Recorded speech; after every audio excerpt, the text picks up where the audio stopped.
आवाज लेके जा रहा हूँ। लोग जब हटते हैं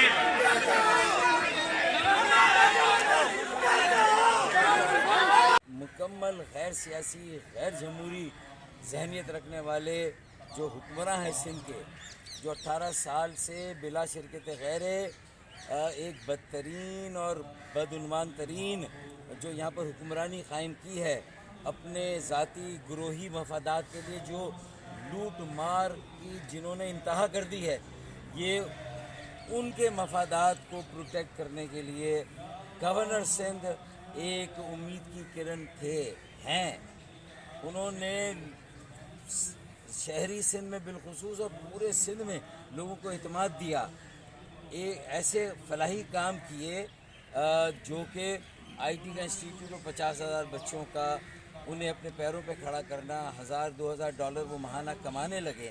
तो मेरे ख्याल में ये पाकिस्तान की मईशत को मजबूत और मुस्तहकम करने के लिए मार्का हक से मार्का मईशत की तरफ जाने के लिए ये सिर्फ और सिर्फ वाज़ेह है कि ये सिंध के जागीरदारों वडेरों बदतरीन तरफ हुक्मरानों को खुश करने के लिए फैसला किया गया, उनकी ब्लैक मेलिंग में आकर ये फैसला किया गया है। लेकिन ये एक संगीन गलती की है, बाला फैसला किया। MQM को ना इत्मीनान में लिया गया, ना मशवरा किया गया, ना पूछा गया, ना इतला दी गई, और अपनी तरफ से ये मैसेज दिया गया MQM को कि हुकूमत ने कहा है कि हमारी तरफ से खैरबाद, हमें तुम्हारी ज़रूरत नहीं है। अब MQM का कोई अखलाकी जवाज़ नहीं है इस हुकूमत में रहने का।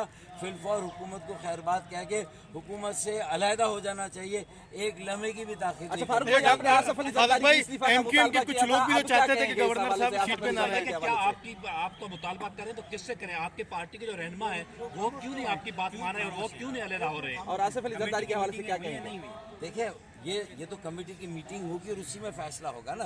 लेकिन ये मेरी जिम्मेदारी थी कि मैं अवाम में भी जो पार्टी का एक मौक़िफ़ है, पार्टी में जो एक सेंटिमेंट और सोच है, वो मैं लोगों तक पहुंचा, मैंने वो पहुंचाया। मैंने खालिद मकबूल भाई तक भी और पार्टी की जो मरकज़ी कमेटी है उसमें भी मैंने ये सारी बातें रख दी हैं। पार्टी के MNAs और MPs के साथ भी ये सारी बातें मैंने की है।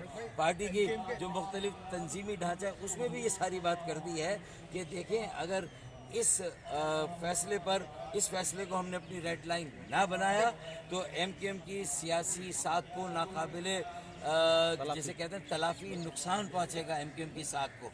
अब MQM बड़ी मुश्किल से अपने पैरों पे खड़ी थी। गवर्नर कामरान टिसूरी की जो तायीद और हिमायत थी और जो उनके काम थे, उसने MQM को एक जिला दी थी, MQM को एक नई ज़िंदगी दी थी। हम अपने पैरों पे खड़े हुए थे, नए ताजिर सनतकार आ रहे थे पार्टी में, नौजवानों की एक बड़ी खेप पार्टी में आ रही थी। और उसके बाद मतलब अगर ये फैसला हो, ये तो शहबाज शरीफ और वफाकी हुकूमत की गुडविल सिंध में अगर कोई थी तो वो गवर्नर सिंध थे, वो उनके नामजद करदा नुमाइंदा थे, उनकी तरफ से थे। उन्हें सोचना उनकी साख को भी नाकाबिले तलाफी नुकसान पहुँचेगा। PMLN